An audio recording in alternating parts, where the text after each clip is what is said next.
So Envision started in 2011. We didn't really know where it was going to go, but we knew that there was a need to inspire people to become more connected with nature and to find a new way of living, actually create an example of what that can be, how to live in harmony with the planet, how to build sustainably, how to inspire each other through performance, yoga, music, art. This year's theme of going back to our roots really is kind of a twofold purpose.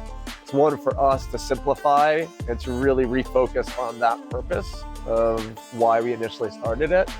But it's also a reminder to everyone to reconnect with nature and to reconnect with ourselves and reconnect with the why we do things. I genuinely believe that once we do that, when we look within and tap into our heart space, we're going to be kinder to each other, we're going to be kinder to this planet, and we're going to be more considerate, compassionate, and empathetic.